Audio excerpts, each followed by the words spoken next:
এটা দেশে যারা থাকে তারা বেশিরভাগ ক্ষেত্রে উপলব্ধি করতে পারে না। আমি প্রায় সময় বলার চেষ্টা করি, প্রবাসীদের বহনকারী বিমান যখন দেশের মাটি ছুঁই ছুঁই করে, যখন দেখতে শুরু করে প্রবাসীরা জানালা দিয়ে যে নিজের দেশের সেই এলোমেলো বিল্ডিংগুলো ঢাকা শহরের দেখা যাচ্ছে, তখন সিট থেকে বেল বাঁধা অবস্থায়ও পারলে সবাই দাঁড়িয়ে যাওয়ার চেষ্টা করে। এয়ার হোস্টেসরা বারবার বলেও তাদেরকে বসাতে পারেন না, থামাতে পারেন না। এত বেশি দেশকে প্রবাসীরা অনুভব করেন। অতএব প্রবাসী হিসাবে আপনাদের কষ্টের জায়গাগুলো আমি খুব ভালো করে উপলব্ধি করি।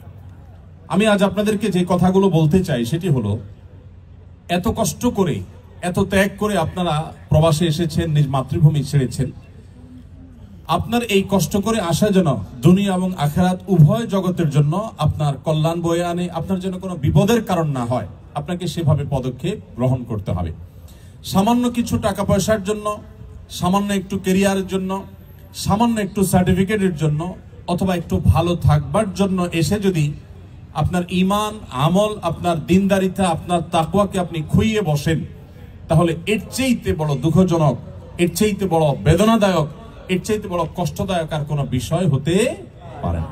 প্রিয় ভাইরা আমার, আমরা যারা প্রিয় মাতৃভূমি ছেড়ে, আপনজন ছেড়ে এখানে এসেছি, আমরা দূরদেশে পড়ে থেকে ছটপট করি, অনেক কষ্ট হয়, ফিল করি, অনুভব করি, নিজের দেশকে মিস করি অনেক বেশি, প্রিয়জনকে অনেক বেশি মিস করি।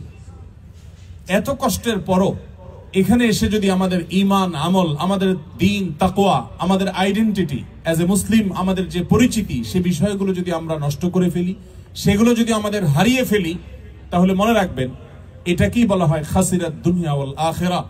দুনিয়াতেও মানুষ ধ্বংস হয়ে গেল, আখিরাতেও সে ক্ষতিগ্রস্ত হলো। কারণ দুনিয়াতে প্রিয়জনের সাথে থেকে আনন্দ, বিনোদন, ভালো লাগা, ভালোবাসাগুলোকে বিনিময় করতে পারলো না, আবার আখিরাতও তার ধ্বংস হয়ে গেল। আমরা কি কেউ সেটা চাই? আল্লাহ রাব্বুল আলামিন আমাদের সবাইকে এই প্রবাস জীবনকে আমাদের দুনিয়া এবং আখিরাত উভয় জগতের জন্য কল্যাণকর হিসাবে কবুল এবং মঞ্জুর করুন। আমিন।